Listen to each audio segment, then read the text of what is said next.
Good morning, everybody. It is Wednesday. It's the first delayed start for the 2020-21 school year.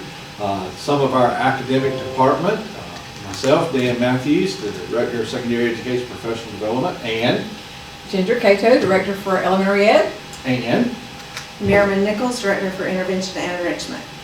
the way this is going to work this year is we are going to, the first Wednesday of every month will be a district-led professional development, and the rest of the month will be school-based. So you'll work in your PLCs and you'll have some faculty meetings. So the first delayed start is how can the academic department help you, or what do they really do up at the district office? And that's always been sort of a mystery. Our agenda for today, the first thing we're going to do is we're going to look at our instructional dashboard. Thank you very much to Nikki Ingram for all of her hard work with that. Then we're going to look at our instructional decision-making matrix. From there, we'll talk about our pacing guides, benchmarks, the Google Classrooms we have set up, the MTSS documents, and grading practices for this year.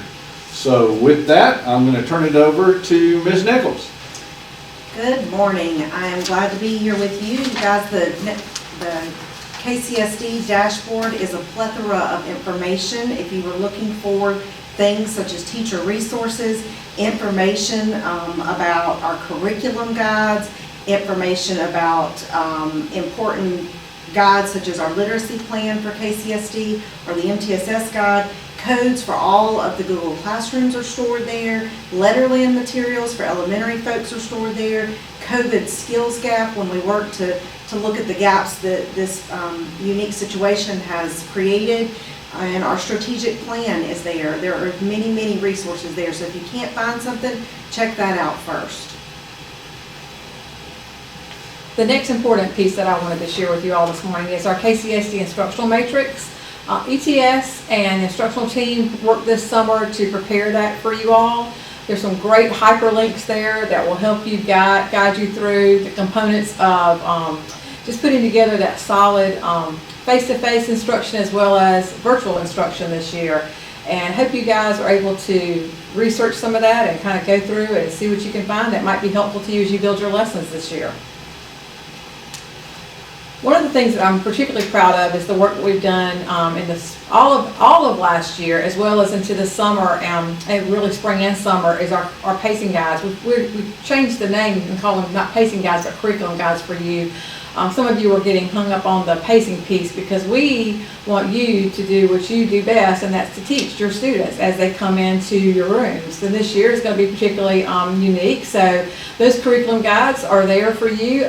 We've included for the elementary, or you can see that on the screen right now, is kindergarten through 5th grade as far as elementary art and music, as well as the first 10 days of literacy. The middle school pacing guides, curriculum guides are there also. Those are a work in progress, Mr. Matthews. They're very close to being completed. Very close to being finished. And I'm really proud of that work. And then there's the high school curriculum guides. And those are just great pieces of information for you to help kind of all of us as we create our lessons, whether they be face-to-face and or virtual across our district, that we can collaborate with one another and make sure that we're staying on the same page. Absolutely. You know, it's even more important this year than in years past, given that you may have students in your classroom from other schools. So we need to be sure that we're on the same page and close to one another. We don't have to be exact, but Right. we should be within a couple of days of one another. So this is a way for us to stay on point with that. And I really appreciate everybody's work in the summit and this past week and in the spring with these curriculum guides. They were developed by our teachers. They're not developed by anybody off anywhere else but by our folks. So that makes it extra special. So we appreciate that. One of the other things we've done this year is created Google Classrooms for each area, grade and core area. So we can, from the district office, disseminate information to you without bombarding you with 8,000 emails a day. You can imagine we get a lot of information that we need to get to you, but what may apply to a 6th grade social studies teacher may not apply to a 2nd grade teacher. So this gives us a way to communicate that information to you. Your principals have a list of these Google Classrooms, and it's very important that you self-populate those. That you get these, I'm sure you can read all that on the screen that you're looking at right now. I know I can't, of course, I have old eyes, so that helps that. But please go ahead today or tomorrow, go ahead and join these Google Classrooms so we can get that information to you as quick as we can. Awesome, thanks, Dan. So this summer, my team has worked really hard to get a coherent MTSS RTI plan together for our district. What you're looking at on the screen, and it goes to another screen, kind of gives you the nuts and bolts of the who, what, when, where, and why. It goes through each tier, so tier 1 being core, which is what Dan and Ginger were discussing, and then going to tier 2, tier 3, and then also looking at that enrichment end, because this is a full spectrum of helping students who are a little behind to students who we need to accelerate. So I challenge you to take the time to look through that to see what the changes are. We also have some documents and things to help guide the process for our RTI to MTSS teams going forward, and our MTSS coaches will be out in your building to help facilitate those processes this year. Well, we know we go to school, we got to get grades, so obviously e-learning is a little bit different, very much different than what we're dealing with this year as far as our virtual e-campuses. So we took the grading protocols that we've had in the past, aligned them with our district policies, and just put some guidance here for our elementary school students as well as for middle and high school. I think Mr. Matthews, you got that next coming up. Yeah, but just wanted to go through, and information has been shared with your principals already. We will share that obviously right now with you. Wanted to make sure that you've seen this. Really nothing's changed. Just wanted to make sure that there is a bullet in there, just making sure that every effort is made to keep that ratio of 3 minor grades to 1 major grade as possible, just to kind of spread out and be able to provide that good solid instruction. And I think those curriculum guides will help marry that piece this year. So if you have any questions, please feel free to touch base with us. I just wanted to share that with you this morning. So I hope you guys have a great year, and I know parents are looking forward to Parent Portal already. Absolutely. There are some changes for the middle and the high school grading protocols. In the past, we had a 50-50 grading protocol between minor and major. That's changed due to a meeting we had in February before the world changed. And moving into this year, major grades will comprise 60% of a grade, and minor grades will contain 40%.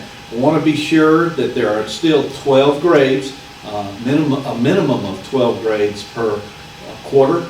There should be at least 3 major grades and at least 9 minor grades. You should, again, just like Ginger said, try to maintain that 3-to-1 ratio if at all possible.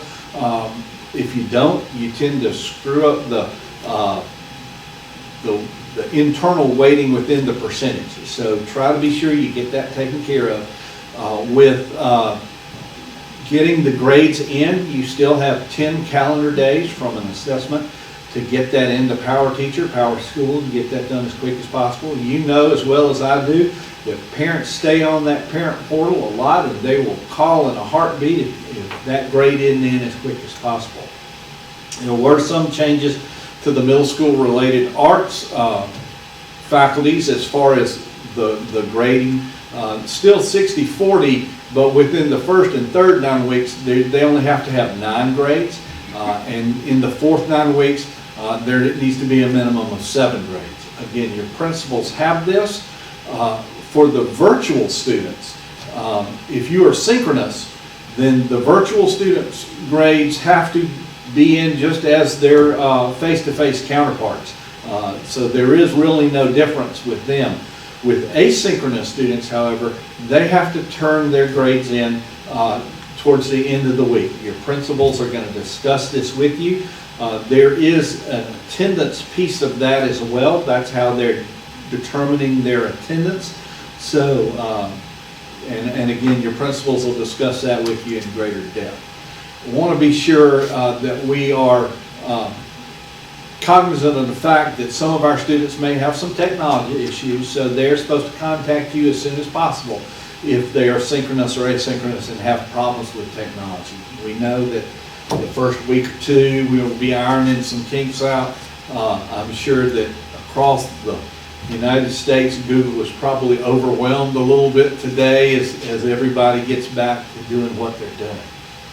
I want to be sure that as we close, you know that together we can do this.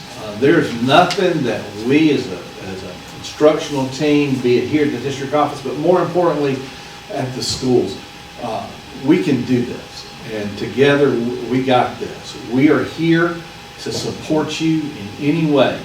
The last video you have talks about finding the joy.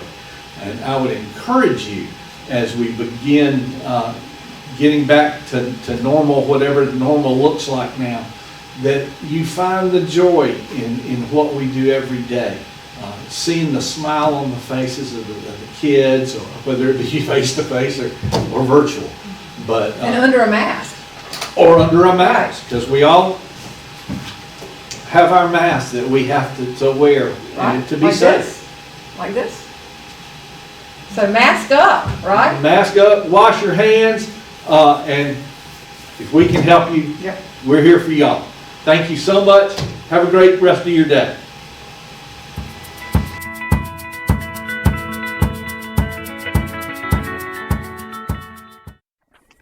What do you enjoy most about what you do? There is something magical about being able to give people something that impacts their lives.